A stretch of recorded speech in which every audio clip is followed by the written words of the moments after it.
De la mañana, la rutina de la calzada de Tlalpan avanza sin sobresaltos. Claxons, voces. El aroma de café recién hecho se mezcla con el vapor de una olla de tamales. Un vendedor grita, verdes, rajas y de dulce, sin imaginar que, a solo 20 metros, el horror ya se ha instalado en silencio. 2 disparos. Nadie gritó. Nadie corrió. Nadie oyó nada. Porque no hubo sonido.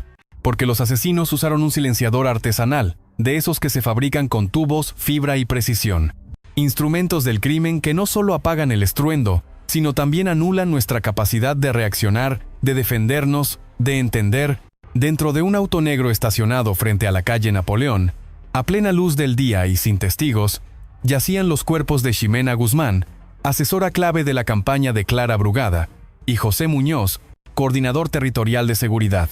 Fueron ejecutados con frialdad quirúrgica. Ninguna cámara del C5 captó al tirador. Ningún agente de tránsito lo notó. Y mientras la ciudad seguía su curso, la muerte se camuflaba entre la normalidad.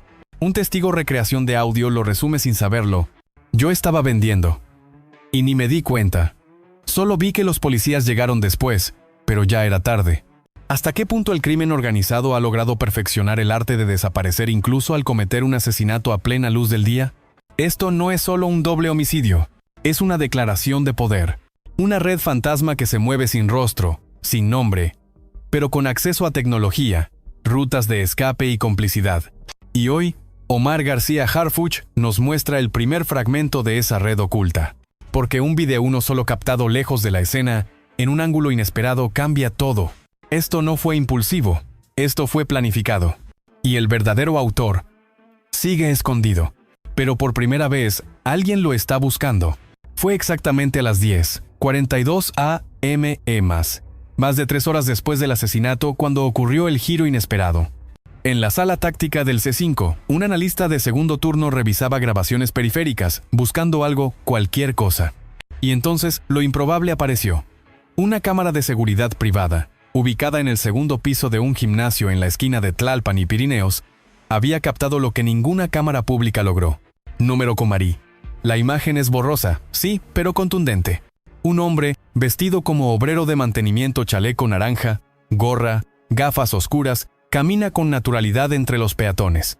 En su mano derecha, apenas visible entre pliegues del chaleco, un objeto tubular de 15 centímetros, el supresor de sonido. Lo que parecía una simple rutina matutina se convierte en prueba clave. Y lo más escalofriante, no va solo. A los 23 segundos del video, un segundo hombre aparece en el marco. Camisa blanca, teléfono en mano, auricular en la oreja. No actúa, no se acerca. Solo observa, con mirada fija hacia la zona del atentado. El perito balístico consultado por la Fiscalía a voz recreada lo resume con frialdad. La forma en que camina, cómo oculta el arma improvisada, el ángulo de tiro, no hay duda. Fue un silenciador artesanal tipo extensión de cañón con núcleo de poliuretano. Reduce 90% del ruido. Nadie pudo oírlo. Pero este video lo grita todo. Y es entonces cuando la sospecha toma forma. Este crimen no fue cometido por un lobo solitario. Fue una ejecución planificada, coordinada, supervisada. Y detrás de esa aparente calma urbana, se oculta una estructura más compleja. Una red fantasma que infiltra, observa y ejecuta sin dejar rastro. El hallazgo del segundo sujeto cambió todo. No solo por lo que muestra, sino por lo que no muestra. Ninguna base de datos lo reconoce. No hay coincidencias en Renapo, ni antecedentes en Plataforma México. Un rostro sin nombre, un operador sin pasado. Eso solo puede significar una cosa: identidad protegida o borrada. Desde ese instante, la investigación de Harfuch se desplazó a otro nivel. Ya no se trataba solo de esclarecer un doble homicidio, sino de desenredar una telaraña de complicidades invisibles. Y lo más alarmante, esta red no se limita a las calles. Se mimetiza entre nosotros, en empresas, en contratos, en los pasillos del poder. Porque mientras los ciudadanos vivimos con miedo, hay quienes operan con impunidad quirúrgica. Y esta vez, el silencio no será excusa. Porque un solo video, una sola imagen y una sospecha sembrada con precisión bastaron para iniciar la cacería más importante del año. Próximo destino: una bodega fantasma en Iztacalco. Y una verdad que puede sacudir a todo el país. El hallazgo del video fue apenas el inicio. Porque lo que vino después, lo que casi nadie esperaba, fue la confirmación de una traición interna, quirúrgica y calculada. A las 11:28 a.m. del 21 de mayo, peritos del área de sistemas del C5 entregaron un informe preliminar que estremeció al equipo de investigación. 2 cámaras clave ubicadas en la intersección de Calzada de Tlalpan y la calle Napoleón, exactamente donde ocurrió la ejecución, fueron desactivadas manualmente entre las 2:17 y las 2:21 de la madrugada del mismo día. No fue una falla técnica, no fue casualidad, fue sabotaje. La bitácora digital reveló que el acceso se hizo desde una terminal interna, usando una contraseña de nivel administrativo. El protocolo de mantenimiento programado fue activado de forma irregular, sin respaldo, sin doble autenticación. La sesión fue rastreada hasta una cuenta asignada a un funcionario técnico aún activo en la estructura operativa del C5. Nombre reservado. Cargo: subdirector de mantenimiento digital. Para los expertos en ciberseguridad no hay duda. Se trató de un hackeo encubierto, ejecutado desde adentro. No se necesitó romper los servidores, bastó con alguien que ya tenía la llave. Esa tarde, en una sala cerrada del edificio de seguridad pública, Omar García Harfuch encaró personalmente al director general de mantenimiento. La conversación confirmada por fuentes confidenciales fue breve, tensa, brutal. ¿Me está diciendo que en su área se alteran los sistemas sin que nadie lo note? Eso no debería ser posible. Pues ocurrió. Y 2 personas están muertas. La escena, más propia de una serie política que de un despacho real, dejó un mensaje brutalmente claro. No solo hay infiltración del crimen en las calles, también en los sistemas, también en los escritorios. La gravedad no radica solo en el hecho de que las cámaras se apagaran. Radica en cuándo, quién y para quién lo hicieron. Porque si una orden interna puede desconectar los ojos del Estado por 30 minutos, entonces el enemigo ya no está afuera, sino adentro. Este descubrimiento, documentado en el expediente 8452 C5MX 2025, se convirtió en una línea de investigación federal. La hipótesis: una red de cómplices técnicos al servicio de estructuras criminales sofisticadas, capaces de coordinar asesinatos políticos con respaldo institucional. ¿Hasta dónde llega esta red?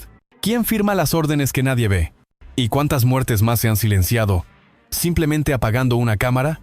Las respuestas apenas comienzan a salir a la luz, y Harfuch, esta vez, no está dispuesto a retroceder. Porque cuando el sistema deja de ver, la ciudadanía tiene el derecho de exigir que alguien observe por ellos. Miércoles 22 de mayo, 7:0 p.m. Las puertas del Salón Rojo de Palacio Nacional se cerraron con un estruendo. Afuera, la ciudad rugía con su ritmo inmutable. Adentro, el país entero colgaba de un mapa proyectado sobre una pantalla LED. No era un mapa común, era un mapa de crímenes con patrón político.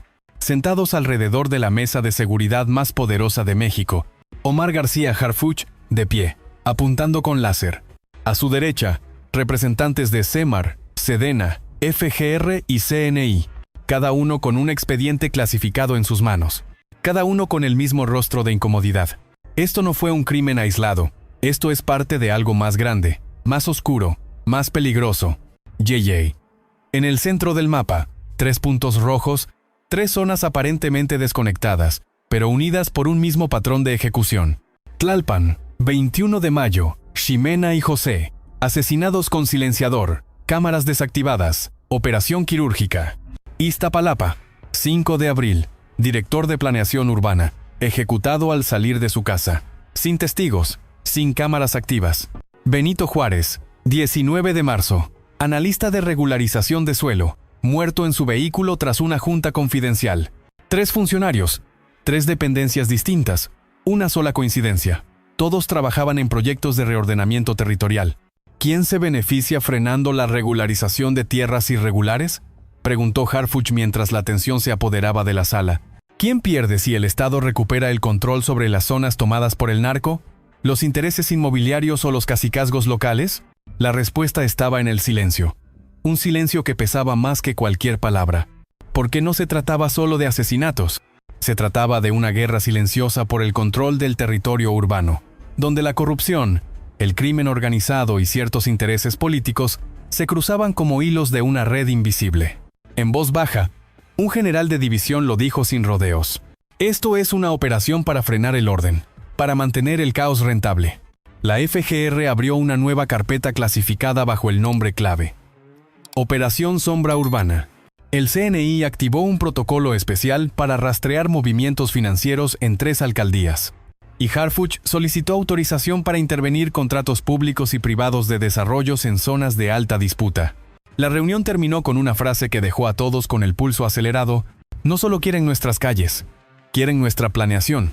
Y eso, compañeros, es un golpe contra el futuro. Presidente no estaba en la sala, pero el eco de esa reunión empezó a recorrer pasillos, columnas y redes, porque lo que se discutió allí no fue solo un operativo.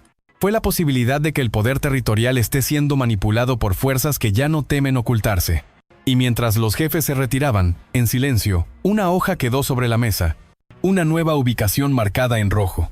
Un testigo. Un nuevo riesgo. Una verdad que aún teme salir a la luz. Viernes 24 de mayo. 8:19 p.m.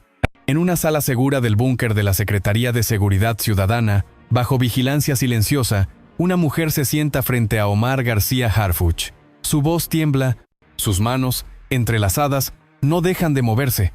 Se llama Andrea R., ingeniera urbana, 29 años, egresada del IPN, especialista en mapeo de riesgos territoriales. Compañera de Ximena Guzmán, testigo clave. Ella no debería estar allí, pero está. Y lo que está a punto de decir puede cambiarlo todo. Yo vi a ese hombre, al de la cámara, al del video que ustedes mostraron. Lo vi 3 días antes del asesinato, aquí, en las oficinas del área técnica.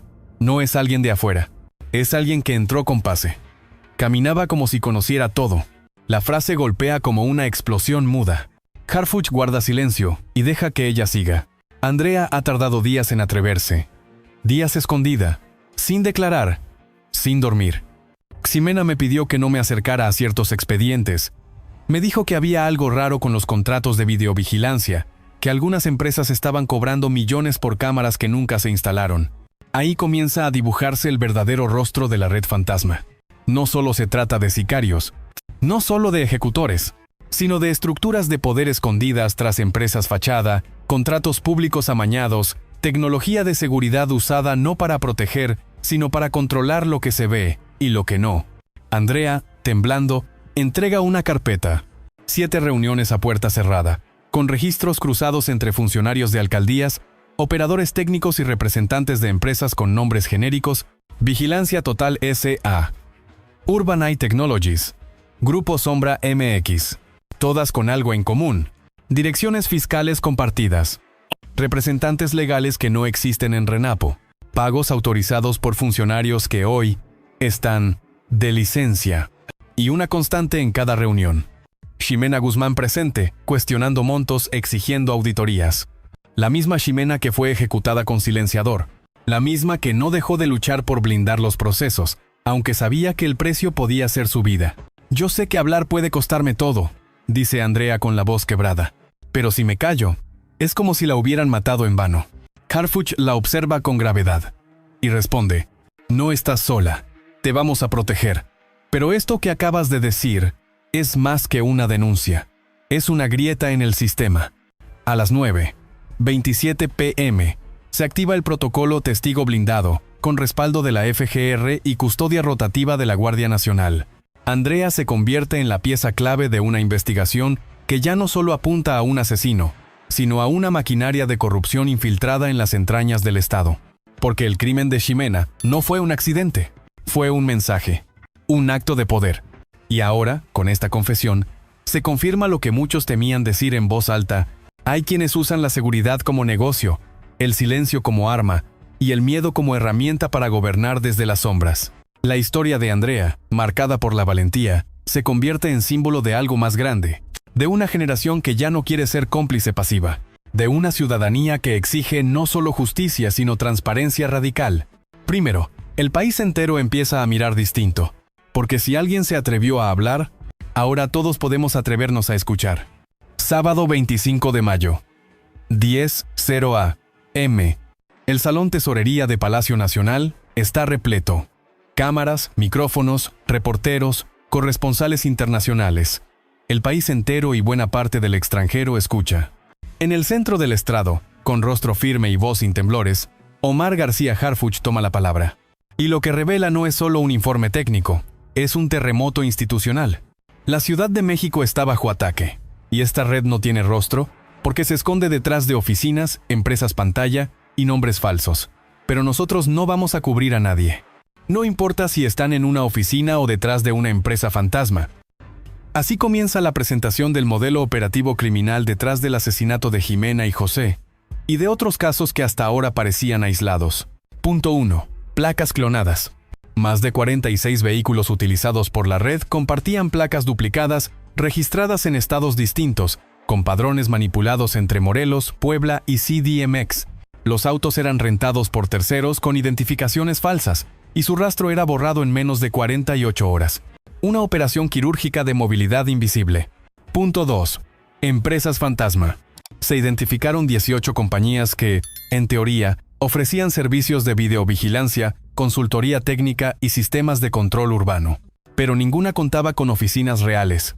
Sus domicilios fiscales eran bodegas vacías en Tláhuac, Cuautitlán y Querétaro, y todas compartían firmas electrónicas ligadas a una sola red de VPNs operadas desde Panamá. Punto 3. Pagos triangulados. Los contratos eran autorizados en alcaldías específicas, pero los pagos salían desde cuentas bancarias ubicadas en Baja California, se transferían vía criptomonedas y eran lavados mediante fondos de inversión en obras inmobiliarias que jamás se construyeron. Los datos se proyectan uno a uno, sin filtros.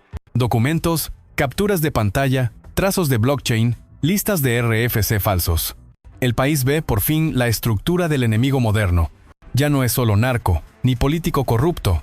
Es una red híbrida, donde tecnología, dinero sucio y silencios institucionales se combinan como un virus de diseño. La frase de Harfuch, ya repetida en todos los titulares, marca un antes y un después. No vamos a cubrir a nadie, ni a un jefe, ni a un técnico, ni a un empresario disfrazado de servidor público. El mensaje es directo, pero también es un espejo, porque esta red no floreció sola. Floreció en el vacío de vigilancia, en la omisión política, en la comodidad del «yo no vi nada». La ciudad más observada del país tenía puntos ciegos, porque alguien los programó así. Y mientras ciudadanos caían en silencio, otros firmaban contratos con empresas que no existen, usando recursos públicos que sí existen. Este momento, registrado minuto a minuto, no es solo un parte de seguridad, es una alerta moral, un llamado a despertar. Porque la impunidad ya no es solo un error, es una estrategia, y la única manera de desactivarla es nombrarla, exponerla, romper el pacto de silencio. Sábado 25 de mayo, 6:15 p.m. La presión social es insoportable, las calles murmuran, las redes arden, y el eco de la frase de Harfuch aún retumba en los pasillos del poder. No vamos a cubrir a nadie. Ese mismo día, desde Palacio Nacional, la presidenta Claudia Sheinbaum firma un decreto urgente, Auditoría Nacional a todos los contratos de videovigilancia firmados entre 2019 y 2025, en todas las entidades federativas y alcaldías con altos índices de violencia urbana. El mensaje es claro. La corrupción no solo se combate con fuerza, también con verdad. Horas después, Clara Brugada, jefa de gobierno de la CDMX, suspende temporalmente todas sus actividades públicas. A través de un comunicado oficial, pide al Congreso local la creación de una comisión especial ciudadana para investigar contratos firmados durante su campaña territorial. La presión política y ciudadana es devastadora, pero lo más explosivo no ocurre ante cámaras. Ocurre en la bandeja de entrada de un periodista filtrador. Se filtra un correo electrónico de 2022 entre un exsubsecretario de Tecnologías y un operador de campaña, con una frase que sacude todo: ya están definidas las zonas ciegas. A cambio, necesitamos apoyo para la renovación del convenio y un espacio en la mesa de seguridad. Lo demás, lo arreglamos después. Zonas ciegas a cambio de favores políticos. El silencio vendido como capital electoral. La clase política queda paralizada. Los rostros cambian. Las declaraciones ya no alcanzan. Los ciudadanos exigen algo más que discursos. Transparencia, sanción y depuración. Porque si el crimen se esconde donde debería haber vigilancia, y la política negocia la oscuridad como moneda de poder, entonces no estamos ante un error administrativo. Estamos frente a una traición institucional. Las auditorías comienzan. Las renuncias no tardan. Y por primera vez en mucho tiempo, el poder empieza a sentir que alguien lo está mirando. Domingo 26 de mayo. 3:40 y 1 p.m. Las imágenes llegan sin aviso, como un susurro que rompe el ritmo de la investigación. Grabación reconstruida por Inteligencia Federal. Estación del Metro Ermita, línea 12, captada 48 horas antes del crimen de Ximena Guzmán. Un hombre de chamarra gris, gorra baja, camina con total normalidad, casi invisible entre la multitud. Pero su paso es medido, calculado. Mira a los costados con la frialdad de quien no busca escapar, sino supervisar. Un analista del CNI congela el cuadro a las 15:06. El rostro coincide con un sospechoso detenido en 2023 en Veracruz, vinculado a la ejecución de una jueza anticorrupción. Aquel caso fue cerrado por falta de pruebas tras la misteriosa desaparición del expediente digital y la renuncia del fiscal regional. Ahora, casi un año después, el mismo rostro aparece en la capital, días antes de un crimen político. ¿Coincidencia? ¿Un fantasma reactivado? ¿O la pieza clave de una maquinaria que sigue operando bajo nuevas órdenes? Los peritos cruzan datos. El nombre del sospechoso no aparece en bases oficiales. No hay CURP, no hay antecedentes vigentes, pero sí hay movimientos financieros a través de una cuenta en Belize Bank, vinculada a un fondo de consultoría de seguridad internacional. Lo que hasta ahora parecía una red local, empieza a adquirir una dimensión más profunda. Una estructura con rostro nómada, dinero sin bandera y protección institucional. Y entonces llega la frase que lo cambia todo. En voz baja, uno de los investigadores repite lo que muchos ya intuyen, pero pocos se atreven a afirmar. Esto no fue un crimen, fue un mensaje, y el autor intelectual todavía camina entre nosotros.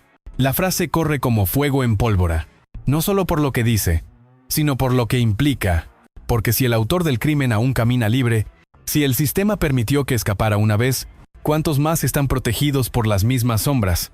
La sociedad mexicana, una vez más, mira hacia el abismo, pero esta vez no lo hace en silencio. La ejecución de Ximena Guzmán y José Muñoz no fue un acto aislado, fue un golpe preciso, planificado, silencioso y profundamente simbólico. No solo se buscaba silenciar dos voces, se buscaba enviar un mensaje de poder impune, proteger intereses ocultos y perpetuar el control de territorios que ya no se disputan con balas, sino con licitaciones, contratos fantasma y cámaras apagadas por orden interna. Hoy sabemos que detrás del gatillo hay más que un dedo. Hay una red, hay financiamiento, hay cómplices y hay silencio. Pero también hay algo más fuerte. Una sociedad que empieza a abrir los ojos. Porque como dijo Harfuch ante el país entero, la justicia no se limita a atrapar al que aprieta el gatillo. Es desenmascarar al que financia, al que ordena y al que silencia. Y esa justicia, hoy más que nunca, necesita de todos nosotros. No podemos dejar este caso en manos del olvido. No podemos permitir que la verdad vuelva a ser archivada con etiquetas como falta de pruebas o error de procedimiento. Necesitamos una auditoría ciudadana, pública, transparente. Necesitamos que la vigilancia deje de ser un privilegio para convertirse en un derecho. Si el crimen evoluciona, la sociedad también debe despertar. Y despertar significa compartir, hablar, denunciar, exigir. Por eso, hoy te invitamos a guardar este video, a compartirlo con quienes aún creen en el poder de la verdad y a dejar tu comentario. Tu voz suma, tu conciencia construye. Porque solo con la participación activa, dejaremos de ser víctimas silenciosas para convertirnos en la fuerza que recupera el país. L. Y mientras la red fantasma comenzaba a desmoronarse, otra operación sacudía al país desde el norte. Harfuch incauta millones en efectivo y toneladas de drogas, y además captura a El Mango vivo. No fue un noticiero, no fue una patrulla, fue una cámara olvidada en el tablero de un camión perforado por ráfagas. 11:38 de la mañana. Carretera 54, Zacatecas. Curva cerrada. De pronto, humo negro, una explosión que sacude el asfalto, y un grito ahogado del conductor. Nadie entendía nada, nadie sabía lo que estaba comenzando. Pero esas imágenes, brutas, sin filtro, sin narrativa oficial, se volvieron virales en cuestión de minutos. Y lo que mostraban no era una emboscada cualquiera. Era el inicio de la operación más quirúrgica, peligrosa y explosiva de los últimos tiempos. Sedena no había tropezado con narcos. Había levantado la manta de algo mucho más profundo. Un sistema. Detrás del humo, ¿qué se escondía realmente? ¿Y por qué capturar a El Mango cambiaría la estrategia entera del Estado mexicano? ¿Estás preparado para conocer lo que no se ha contado? 21 de abril de 2023. Son las 14:37. En menos de 5 minutos, los canales internos entre Sedena, Guardia Nacional y el CNI se saturan. No hay boletines oficiales, solo una frase repetida como eco. Confirmado. Lo tienen vivo. Joaquín El Mango Velázquez, capturado con vida. Punto de extracción. Un tramo solitario entre Fresnillo y Río Grande, Zacatecas. Temperatura: 33 grados. Silencio absoluto. Luego, ráfagas. Exmilitar. Táctico de élite. Coordinador invisible de la red de tráfico más sofisticada del CJNG. Armas del Sur. Fentanilo del Norte. Su apodo no estaba en redes, pero su nombre aparecía en cables de inteligencia desde 2019, siempre con un rastro de sangre y dinero. Lo que cayó junto con él no fue solo su cuerpo rendido, cayó también su centro de mando. Un camión Kenworth blindado, sin placas, acondicionado como búnker móvil con torres de comunicaciones satelitales, laptops encriptadas, mapas de rutas y 43 teléfonos conectados a redes espejo en Florida. Ningún operativo anterior había logrado tanto sin disparar a matar. Ninguna red logística se había expuesto tanto. ¿Cómo fue posible capturarlo vivo? ¿Quién lo delató? ¿Y por qué justo ahora? ¿Y qué encontraron dentro de ese camión que ahora paraliza al país? El primer agente que abrió las compuertas del tráiler no habló durante horas. Sus manos temblaban. Frente a él, bajo un sistema de refrigeración industrial y oculto entre paneles de polímero translúcido, había algo que ni los informes más pesimistas del Centro Nacional de Inteligencia habían anticipado: 43.2 toneladas de metanfetamina cristalina, compactadas en bloques ocultos mediante un compuesto químico camuflable usado por la industria aeroespacial. Cada bloque estaba marcado con códigos QR grabados en relieve térmico. Al escanearlos, los datos revelaron rutas marítimas hacia Lázaro Cárdenas, despachos falsos con destino a puertos de Florida y registros fiscales en Hong Kong. A un costado, dentro de compartimientos bajo el piso del tráiler, 312 millones de dólares en efectivo, distribuidos en fajos nuevos, sellados, sin rastros de circulación. Una fracción del flujo operativo mensual del CJNG, según fuentes del SAT. Pero lo más alarmante no fue la droga ni el dinero, fue el arsenal de guerra. Fusiles Barrett M80 y 2 lanzacohetes portátiles RPG-29, drones armados con cargas 4 programadas para interferir señales GPS, y al fondo, un sistema móvil de defensa aérea modelo Manpads, de origen ruso, en estado operativo. En menos de 47 minutos, tras activar el protocolo Zafiro, helicópteros UH-60 Black Hawk sobrevolaron los puntos de ingreso terrestre y aéreo en un radio de 120 kilómetros. Los UAV desplegados bloquearon digitalmente toda transmisión saliente desde Zacatecas, mientras 3 comandos de intervención tomaban control de rutas en Fresnillo, Enrique Estrada y Calera. El país entero tardó casi 2 días en asimilar la magnitud de lo incautado. Analistas internacionales hablaron de un narcoestado paralelo con capacidad armamentista superior a la de varios ejércitos de Centroamérica. La DEA declaró que era la operación antidrogas más grande del hemisferio occidental en la última década. Lo que Harfuch y Sedena encontraron dentro de ese tráiler no fue solo evidencia de un cártel, fue el espejo de un país infiltrado, de instituciones compradas, de silencios protegidos.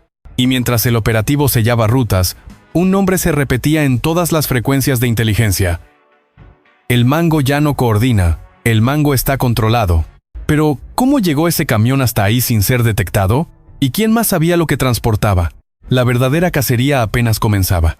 Todo comenzó con una imagen borrosa a las 3:42 del 22 de abril.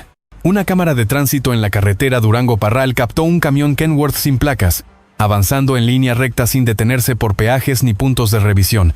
Lo que llamó la atención no fue la unidad en sí, sino una anomalía térmica.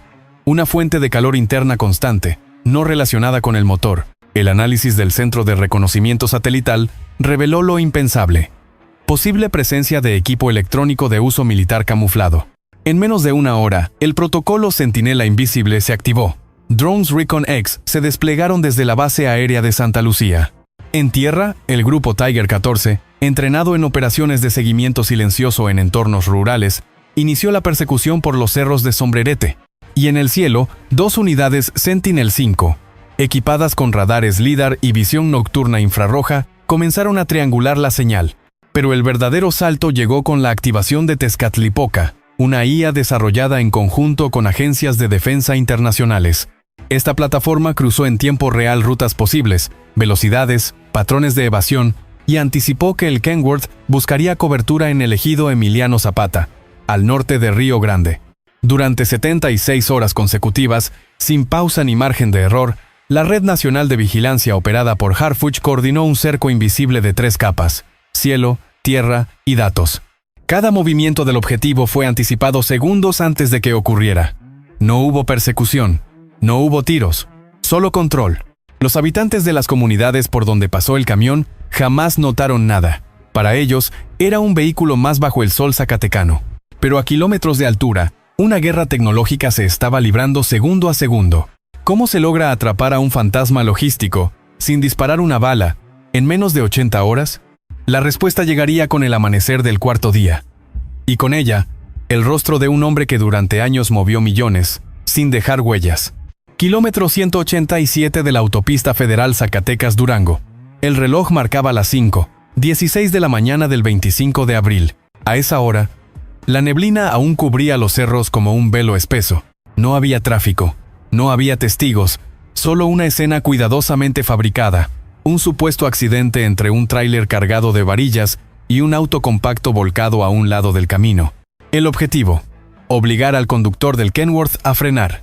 El dispositivo se denominó Águila Caída y había sido ensayado 5 veces en simulacros del Comando Jaguar. La técnica no se basaba en la fuerza, sino en el engaño absoluto. En cuanto el Kenworth se aproximó al punto de distracción, un agente infiltrado, vestido de civil, con sangre falsa en el rostro, se arrastró desde el sedán destrozado hacia el carril central, pidiendo auxilio. Joaquín, el Mango Velázquez, frenó. No por compasión, sino porque su sistema de detección perimetral, una red de sensores en la parrilla del tráiler, le alertó de una obstrucción térmica y mecánica. Redujo la velocidad, activó la señal de emergencia, y justo entonces, el protocolo entró en marcha. Minuto 0.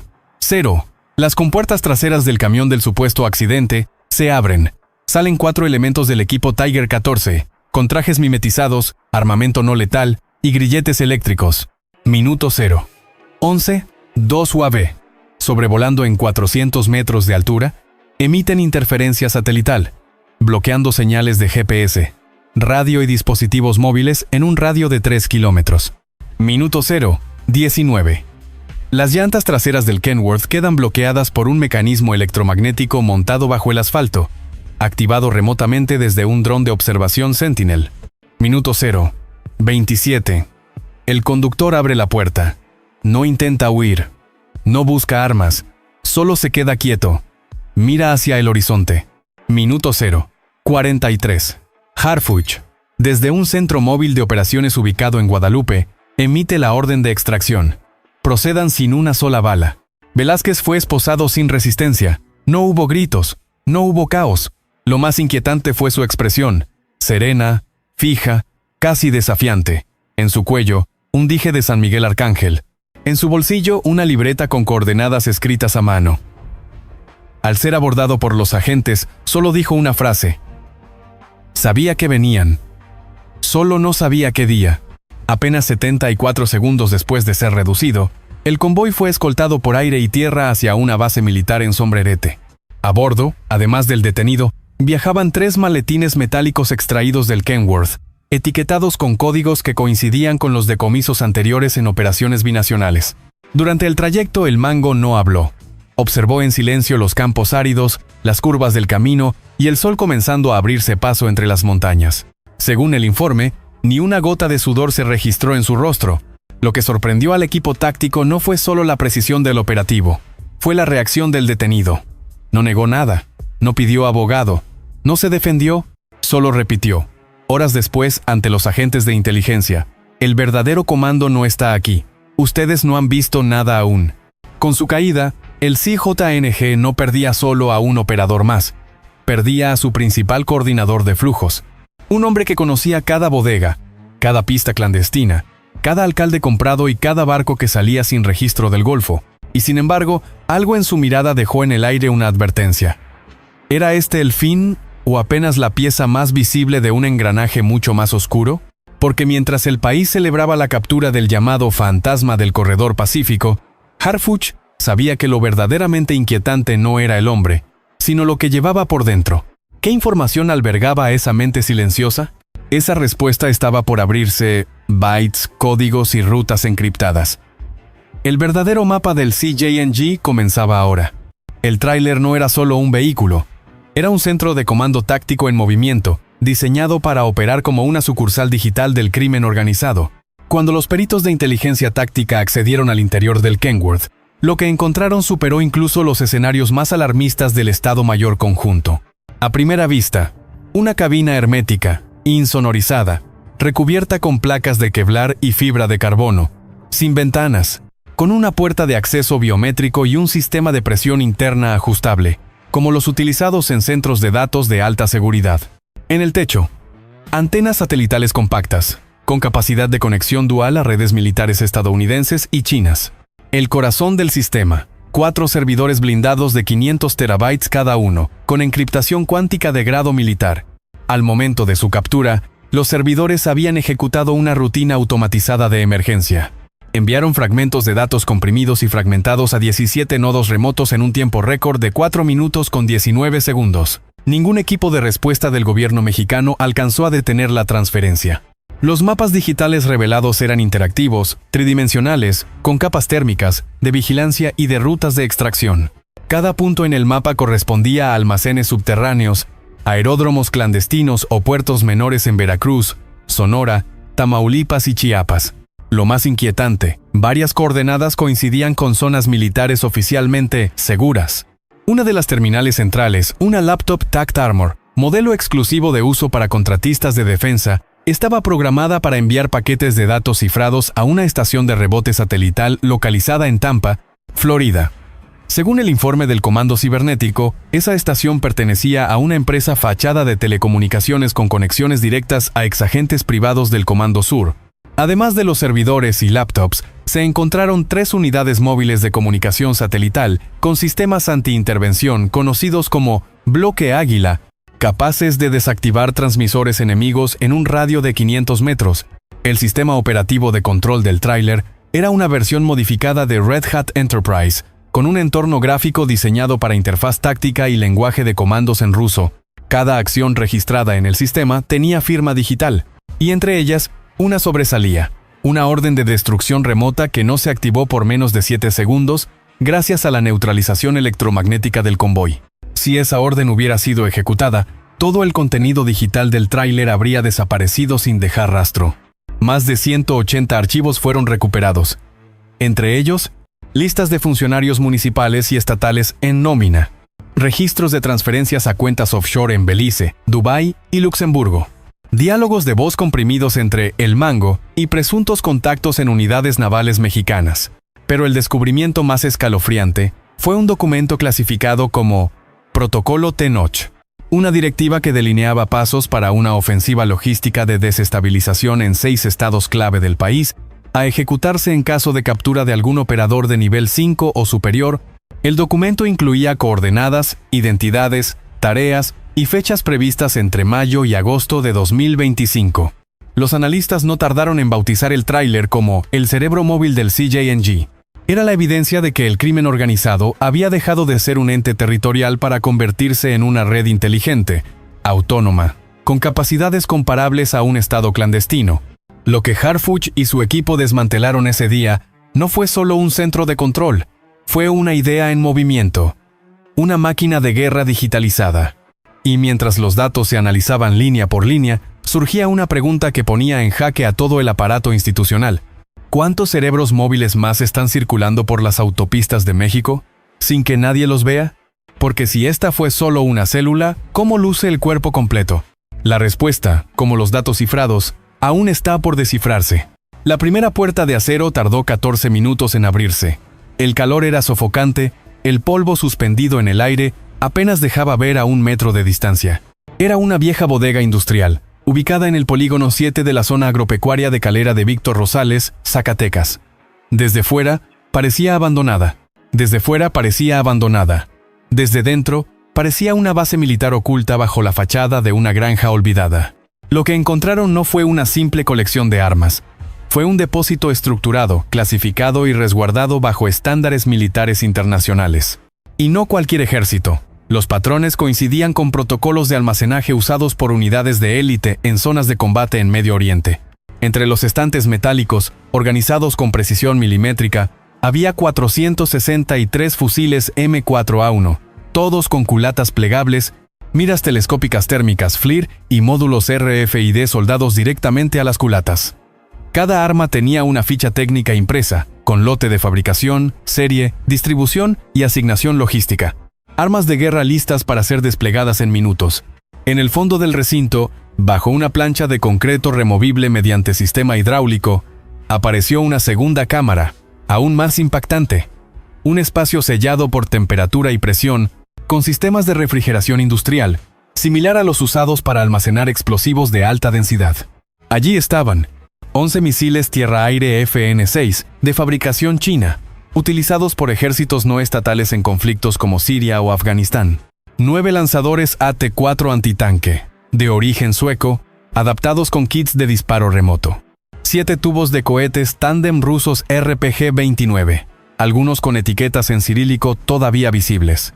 Más de 180 cartuchos de munición calibre 5.5645 mm y 7.62X30 y 9 mm, embalados en cajas selladas por nitrógeno. La técnica de embalaje también llamaba la atención. Cada contenedor estaba codificado con un sistema QR interno vinculado a servidores en la nube, indicando fecha de entrada, responsable logístico y punto de distribución. No era un cargamento improvisado, era un arsenal con trazabilidad digital. A lo largo de las paredes, los agentes del equipo Cráneo 9 descubrieron mapas murales tácticos, con coordenadas georreferenciadas y líneas de suministro marcadas por colores. Uno de los mapas, más reciente, señalaba un trayecto de redistribución desde el puerto de Manzanillo hasta las sierras de Durango, pasando por la bodega que ahora estaban inspeccionando. Pero lo más alarmante fue un panel interactivo oculto tras una pared falsa. Este dispositivo, al conectarse al servidor móvil confiscado en el tráiler de El Mango, activó una interfaz que mostraba 5 núcleos logísticos con características idénticas, ubicados en Santa Ana, Sonora, Palenque, Chiapas, Tuxtepec, Oaxaca, Apatzingán, Michoacán, y un punto sin identificación clara en la frontera entre Guerrero y Morelos. Cada núcleo tenía un identificador alfanumérico y un sello. Phase Re, CJNG, Units, Valid until 6, 2025. En paralelo, la sección de balística del ejército confirmó que algunas de las armas incautadas coincidían con registros de robo en bases militares mexicanas entre 2019 y 2023. Otras, directamente, no habían pasado jamás por territorio nacional. Su rastro apuntaba a triangulaciones desde Europa del Este, vía África, hasta América Latina, utilizando vuelos de carga que ingresaban por Venezuela y Nicaragua. El hallazgo confirmaba una hipótesis temida por el Estado Mayor de la Defensa. El cártel Jalisco Nueva Generación no solo compraba armas, estaba montando una infraestructura militar paralela. Además del armamento, se encontraron uniformes tipo camuflaje con insignias falsas del ejército mexicano, drones de reconocimiento DJI Matriz adaptados con soporte para granadas y chalecos antibalas con placas cerámicas nivel 4, idénticos a los usados por los marines estadounidenses. Los peritos de inteligencia dedujeron que la instalación operaba como punto intermedio para rearmar células móviles antes de ofensivas en estados clave. El nivel de organización, codificación, limpieza, rotación y mantenimiento de las armas sugería presencia de personal altamente entrenado, exmilitares, mercenarios o instructores extranjeros. Pero lo más escalofriante fue encontrar una pequeña sala de ensayo balístico con siluetas humanas, todas impresas con rostros de agentes de inteligencia real. Entre ellos, el propio Omar García Harfuch, marcado con un disparo en el cráneo. El hallazgo fue calificado como infraestructura bélica de naturaleza insurreccional por el Consejo de Seguridad Nacional. No se trataba solo de una amenaza criminal, sino de un poder armado en crecimiento que replicaba funciones estatales, con su propia red logística, comando y abastecimiento. Las imágenes del lugar fueron clasificadas como de alto riesgo público. Solo 17 funcionarios del más alto nivel tuvieron acceso a las fotografías. El resto, censurado. Las reacciones no se hicieron esperar. Estados Unidos solicitó acceso conjunto a los registros digitales del arsenal. La DEA reconoció que nunca en su historia había visto una estructura tan avanzada fuera de Medio Oriente. En medios internacionales, el caso fue bautizado como la Fortaleza Fantasma de Zacatecas. En redes, comenzaron a circular rumores de que el Mango no era solo un operador, sino el vínculo directo con un sistema militar secreto incrustado dentro del propio Estado mexicano. Mientras tanto, Harfuch solo respondió con una frase, sin cámaras, sin redes, en un comunicado interno. Esto ya no es una guerra contra el narco, es una carrera contra el tiempo para evitar un estado paralelo armado hasta los dientes. Y la pregunta que hoy flota como pólvora en el aire es brutal: ¿cuántos arsenales más hay escondidos? ¿Esperando una señal o una guerra?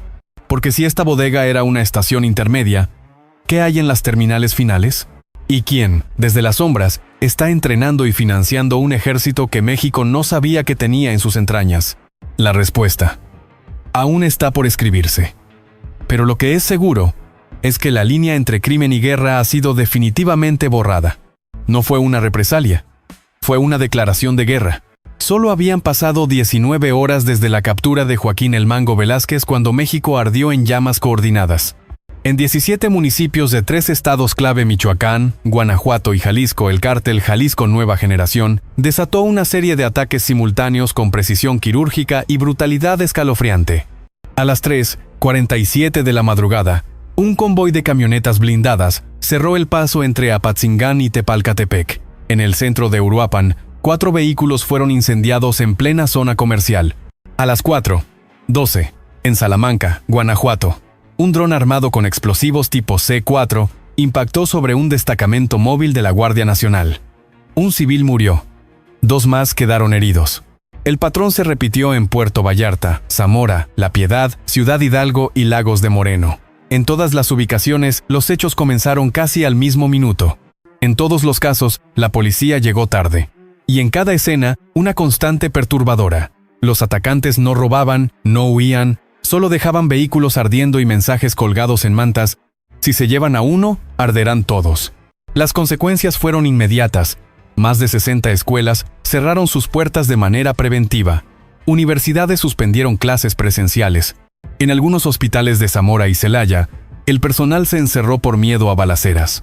En redes sociales, madres desesperadas pedían rutas seguras para llevar a sus hijos. El país no amaneció, se paralizó. Pero los analistas de inteligencia no vieron en esto un simple berrinche armado. Lo que se ejecutó fue una respuesta estratégica en 3 capas: desgaste psicológico, sembrar terror sincronizado para forzar al Estado a retroceder, movilidad táctica, bloquear rutas críticas para replegar operadores de alto valor, señal geopolítica, mostrar a las agencias internacionales que el CJNG no cayó con el Mango, sino que sigue vivo, articulado y letal. Un detalle llamó particularmente la atención del Comando Zafiro de Seguridad Nacional. Varios de los drones utilizados estaban equipados con sistemas de guía térmica, tecnología solo disponible en mercados militares clandestinos. Además, las detonaciones no fueron aleatorias. Cada explosión ocurrió a menos de 100 metros de un punto gubernamental, educativo o logístico. Todo esto no fue improvisado. Fue una coreografía sangrienta, ejecutada por una estructura con mando unificado, disciplina interna y sed de venganza. En las comunicaciones interceptadas por la Unidad de Ciberinteligencia, un operador del CJNG lo dejó claro: nos cortaron una cabeza, ahora sabrán cuántas más tiene la Hidra. Ante la magnitud del despliegue, muchos se preguntan: ¿cuánto poder real tiene hoy el CJNG? ¿Cuántos recursos, armas, lealtades y territorios controla en las sombras? Porque si lo de esta noche no fue un aviso, ¿qué vendrá si el Estado no responde con todo? ¿Hasta dónde están dispuestos a llegar para que nadie vuelva a capturar a un Mango? Y más aún, ¿qué pasa cuando el crimen organizado deja de esconderse y empieza a hablar con fuego? El crimen habló con fuego. Harfuch respondió con inteligencia. No con balas, sino con precisión absoluta. La mañana del 26 de abril, mientras las cenizas aún humeaban en Uruapan y los titulares del Mundo hablaban de narcoataques coordinados, Omar García Harfuch aterrizaba en un helicóptero UH-60 Black Hawk en las afueras de Zamora, Michoacán. Allí, a 7 kilómetros del perímetro urbano, se instaló el centro de mando avanzado de la SSPC, protegido por 3 anillos de seguridad de la Marina y un sistema de interferencia satelital. El objetivo era claro: desactivar el sistema, no perseguir a las sombras. Así nació la Operación Corte Total, un plan de acción en 2 fases, diseñado en 48 horas y ejecutado con la lógica de una cirugía política, tecnológica y militar. Fase 1. Aislamiento del sistema. A las 3:00 del 27 de abril comenzó la operación. En cuestión de 11 minutos, 17 centros de comunicación clandestinos del CJNG fueron neutralizados en simultáneo, no con explosivos, no con helicópteros, sino con pulsos electromagnéticos UAV-EM Falcon, diseñados para inutilizar redes de datos, borrar rutas digitales y congelar sistemas de enrutamiento. Los centros estaban camuflados como talleres mecánicos, granjas avícolas, bodegas de fertilizantes y hasta centros de rehabilitación. En cada uno se encontraron routers industriales, servidores con acceso encriptado, teléfonos satelitales y claves de movimiento financiero. Todo fue capturado y aislado, sin disparos, sin bajas. Simultáneamente, el SAT y la UIF, por primera vez con autorización directa del Gabinete de Seguridad, congelaron 114 cuentas vinculadas a operadores logísticos en Ciudad Guzmán, Ocotlán, Colima y La Piedad. Algunas estaban a nombre de empresas fantasma, otras a nombre de funcionarios municipales. En menos de 6 horas, el CJNG perdió acceso a su sistema de transferencias digitales, de comunicación y de blindaje financiero. Como lo dijo un oficial del CNI, no les cortamos las piernas, les extirpamos la columna. Fase 2. Neutralización de nodos logísticos. Lo siguiente no fue una redada, fue una maniobra quirúrgica. A través de un sistema de inteligencia predictiva basado en IA con nombre clave Yolotl 3, el equipo de Harfuch identificó 22 nodos logísticos clave del cartel, casas de seguridad, centros de distribución de precursores, gasolineras controladas y hangares en pistas ilegales. En lugar de enviar escuadrones de choque, la operación fue diseñada con drones tácticos y equipos de infiltración silenciosa. En Tanguato, por ejemplo, se usó un dron autónomo con sensor de movimiento para liberar un gas no letal que inmovilizó a 4 operadores sin herirlos. En Tepalcatepec, otro dron interceptó un convoy de traslado con dosis de RF Jammer que dejó fuera de servicio los vehículos antes de que cruzaran el río Marabatío. En total, 38 instalaciones neutralizadas, 0 bajas civiles, 0 disparos. El principio estratégico: no tocar al humano, sino quebrar el ecosistema. Harfuch lo dejó claro en su mensaje interno. Este ya no es un cártel de narcos, es un sistema de gobierno alterno. Y los sistemas no se combaten con plomo, se combaten con control. Durante la operación, se evitó deliberadamente capturar o ejecutar objetivos intermedios. La lógica fue otra: destruir la estructura que los protege, que los financia, que los conecta.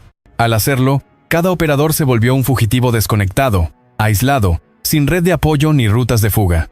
En las primeras 48 horas de corte total, los reportes indicaron una caída del 93% en las transacciones vinculadas a cuentas del cartel.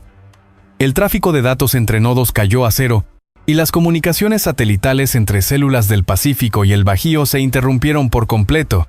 En palabras de un agente de campo, era como si apagáramos el router de una casa, pero esa casa era un país en la sombra. El impacto social y el dilema moral. Mientras tanto, en Zamora, La Barca, Jacona y Cojumatlán, la ciudadanía empezaba a notar algo extraño: el silencio. No había bloqueos, no había convoys armados, no había tiroteos. Pero tampoco había electricidad en zonas específicas, ni señal de teléfono, ni movimientos nocturnos sospechosos. Las escuelas reabrieron. Los hospitales recuperaron turnos completos y las llamadas de extorsión disminuyeron 87% según la policía cibernética. Sin embargo, en muchos barrios, el miedo seguía flotando como ceniza. Nadie celebraba en voz alta. Todos sabían que ese silencio, por ahora, era prestado. Y mientras algunos medios aplaudían la precisión quirúrgica de la estrategia, sectores civiles empezaron a cuestionar el costo invisible. ¿Qué implica para la democracia una operación basada en inteligencia artificial, vigilancia total y medidas extrajudiciales sin transparencia pública? Un precedente sin retorno. Nunca antes en la historia moderna de México una operación federal había conseguido desmantelar el esqueleto operativo de un cártel sin balaceras, sin cuerpos tirados en las calles, sin narcofosas escarbadas. La lógica había cambiado. Ya no se trataba de capturar sicarios. Se trataba de reconquistar el Estado desde sus sistemas básicos: energía, finanzas, información, movilidad. Y sin embargo, Todos sabían que esto no era un final, era solo un respiro. Porque si el monstruo fue herido, aún podía regenerarse. Y mientras Harfuch monitoreaba los mapas digitales desde su búnker en Zamora, una sola línea parpadeaba en rojo sobre la pantalla. Nodo desconocido activo. Coordenadas: confidencial. La guerra de sistemas apenas comenzaba. ¿Quién resistirá más tiempo? ¿La red del crimen? ¿O la red del Estado? No hubo ráfagas, no hubo cuerpos en las calles, solo una serie de desconexiones exactas y un monstruo que dejó de moverse. A las 5:39 del 29 de abril de 2025, el sistema de vigilancia satelital de la SSPC emitió un reporte inédito. El 85% de las rutas de contrabando conocidas entre el Pacífico Central y el Bajío mexicano aparecían sin tráfico anómalo por primera vez en más de una década. Ni convoys nocturnos, ni vehículos blindados, ni señales térmicas a baja altitud. Nada. En cuestión de 76 horas, la infraestructura central del CJNG en el corredor Zacatecas, Guanajuato, Michoacán, Jalisco, colapsó por completo, no por enfrentamientos armados, no por capturas masivas, sino por un procedimiento quirúrgico, corte de comunicaciones, anulación logística y parálisis financiera. Los analistas lo bautizaron como el apagón del narco. En Apatzingán, los halcones no recibían instrucciones. En Tepic, los operadores de bodegas no sabían a quién entregar. En Zamora, las casas de seguridad quedaron vacías, sin órdenes, sin suministros, sin red. Y en Guadalajara, el núcleo financiero del cartel simplemente se congeló. Más de 147 transferencias electrónicas rebotadas, 39 cuentas intervenidas y 11 prestanombres huyendo del país en menos de 48 horas. Lo verdaderamente inédito no fue la efectividad, fue el cómo, porque esta vez no se detuvo solo a personas. Se apagó un sistema, se desconectó medio cerebro del cartel. Las llamadas interceptadas en los días posteriores no eran de comando, sino de desesperación. ¿Dónde están todos? No tengo contacto con nadie. ¿Ya cayó la red en Puerto Vallarta también? En los primeros informes filtrados a medios de seguridad nacional, la CNI señaló que hasta las células armadas comenzaron a enfrentarse entre ellas por falta de recursos y liderazgo. En Irapuato, una célula ejecutó a su propio operador logístico al creer que había entregado información. En Ciudad Guzmán, 3 vehículos fueron incendiados por miembros del mismo bando tras una entrega fallida. La descoordinación interna se transformó en caos. Lo que antes era una maquinaria sincronizada ahora era una red de islas desconectadas. En conferencia privada con altos mandos del ejército, Harfuch lo resumió así: no eliminamos al monstruo, le borramos el mapa, y ahora se está devorando solo.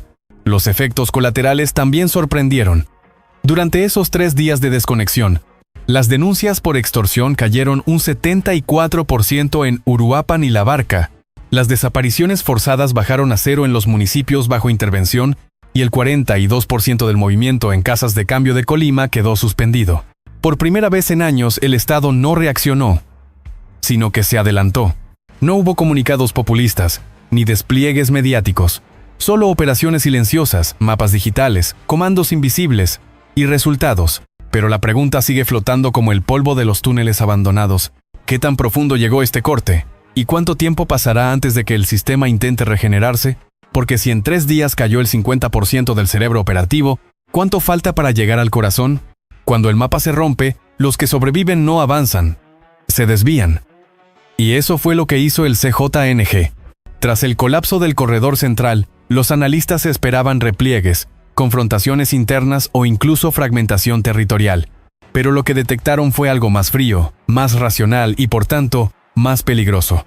Una nueva vía de flujo silencioso, perfectamente diseñada para evadir bloqueos en Jalisco, Michoacán y Guanajuato. El hallazgo comenzó con una anomalía. 2 transferencias digitales desde una terminal satelital móvil, incautada en Zacatecas, apuntaban no a puntos dentro del país, sino a una red cifrada con origen en Tampa, Florida. La triangulación, realizada por la unidad Yolot 3, tardó apenas 36 minutos en proyectar una posible nueva ruta de operación. Tampa, Arizona, Sonora, Bajío. A simple vista, parecía una jugada de expansión, pero Harfuch fue tajante. Esto no es conquista, es supervivencia. Están escapando de nuestra mirada. Los siguientes días confirmaron su hipótesis. El 30 de abril, drones de patrullaje detectaron movimientos nocturnos irregulares en la zona de Imuris, Sonora, a solo 12 kilómetros del cruce fronterizo con Nogales. Camiones sin placas, luces apagadas, usando caminos agrícolas para atravesar campos abiertos. Al mismo tiempo, las agencias de seguridad estadounidenses reportaron actividad inusual en 3 almacenes industriales en las afueras de Tampa, todos vinculados a empresas de paquetería de doble contabilidad, sospechosas de tráfico digital y físico. El patrón era claro. No era una expansión violenta, como en los viejos tiempos. Era un rediseño logístico, crear un corredor blando, sin presencia armada visible, que conectara los flujos del este de EEU con los laboratorios del Pacífico mexicano, sin pasar por los estados calientes. La lógica era brillante y perversa. Evitar rutas tradicionales bajo vigilancia constante, reposicionar centros de distribución en territorios con menor presión federal, y utilizar la apariencia de legalidad para mover grandes volúmenes sin levantar sospechas. Así, lo que parecía un reacomodo táctico era, en realidad, una maniobra de camuflaje a nivel continental. Una fuente del Centro Nacional de Inteligencia lo sintetizó así. El cartel entendió que la visibilidad es muerte. Ahora están optando por desaparecer del mapa, sin dejar de moverse. La alerta se encendió en ambos lados de la frontera. Arizona y Sonora fueron declaradas zonas de observación operativa, con la activación de células conjuntas entre la DEA, Sedena y el FBI, pero el CJNG ya iba 3 pasos adelante. Se habían infiltrado en empresas de agroexportación, líneas de transporte refrigerado e incluso en plataformas de entrega express. La nueva ruta no buscaba controlar territorios, buscaba atravesarlos como una sombra. Y ese movimiento, esa frialdad estratégica, dejaba claro algo. El cartel ya no solo era un actor armado, era una inteligencia adaptativa. Pero como todo nuevo diseño, esa red aún estaba creciendo. Y donde hay crecimiento, hay puntos vulnerables. La siguiente pregunta, la que ya se formula en los búnkers tácticos del Estado, es directa y temible. ¿Dónde está el nodo madre de esta ruta? ¿Y cuánto tiempo tenemos antes de que vuelva a ser invisible? Lo que fue su escudo, ahora es su condena.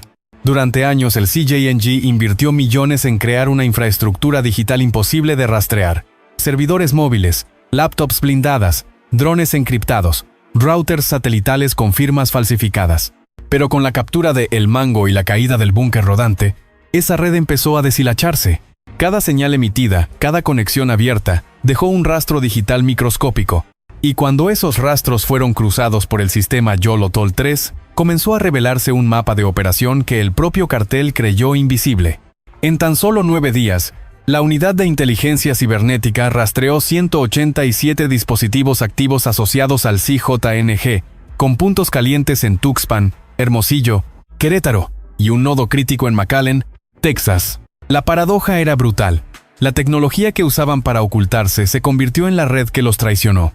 Cada código, cada GPS, cada apertura de sistema revelaba no solo rutas, sino jerarquías, órdenes, momentos clave.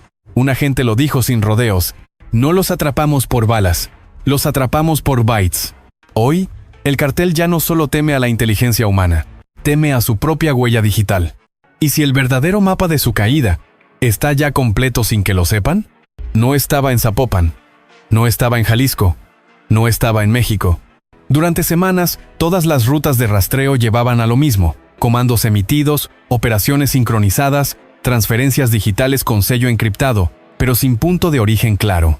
Hasta que un cruce entre 3 algoritmos, YOLO-TOL 3, Sentinel Nexus y el módulo de intercepción Parra-T, reveló el núcleo del misterio. El 87% de las señales de mando no salían desde territorio mexicano. Salían desde Tampa, Florida. Más específicamente, desde una instalación industrial discreta, registrada como empresa de telecomunicaciones civiles, ubicada en el distrito empresarial de Adamo Drive, a 11 kilómetros del puerto marítimo.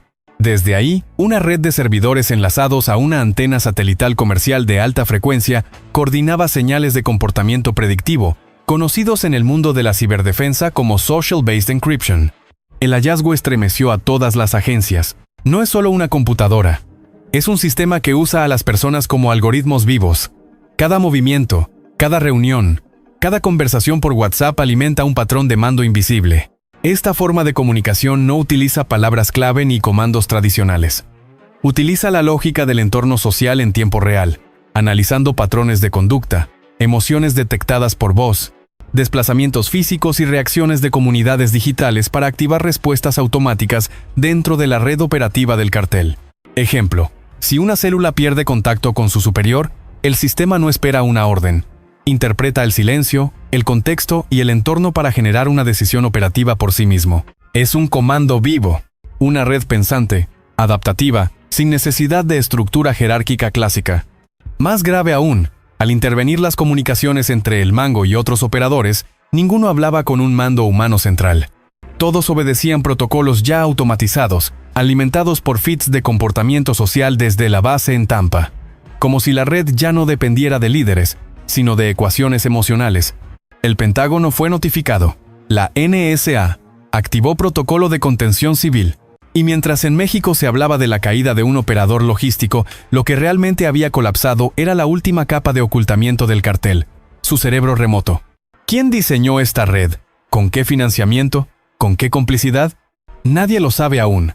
Lo que sí se sabe es que la frontera ya no es una línea física, es un canal digital con servidores de doble moral. Y en ese sistema, el crimen organizado ha aprendido a convertirse en código. Un código sin bandera, sin rostro, pero con impacto global. ¿Qué es el mango? ¿Un comandante? ¿Un engranaje? ¿O la primera interfaz humano-máquina de un crimen que ya no se esconde, sino que se programa? Cuando el enemigo ya no cruza la frontera, sino que se conecta a través de ella. Cuando el poder ya no se reparte entre jefes, sino entre nodos. Cuando la violencia deja de ser visible y se convierte en código. Entonces, la pregunta ya no es quién comete el delito, sino quién lo diseña, porque lo que Harfuch enfrentó no fue solo un cártel. Fue una arquitectura criminal basada en datos humanos, emociones procesadas, decisiones preprogramadas por patrones digitales. Un sistema que no dispara primero, pero que cuando actúa, ya leyó todos tus movimientos. Hoy, el crimen del siglo XXI no se combate solo con armas, sino con ciudadanía crítica, alfabetización digital, inteligencia colectiva. El nuevo campo de batalla no es la sierra, ni la frontera. Es el comportamiento, la red, nuestra forma de vivir. Y si no entendemos esto ahora, el siguiente, el mango, no usará uniforme, ni portará fusil, usará un teléfono, o tal vez solo tus datos. ¿Te das cuenta de lo que está en juego? Comparte este video, comenta, discútelo, porque si no hablamos de esto ahora, mañana ya será tarde. Judge Guardar, compartir, comentar, porque esta historia apenas comienza.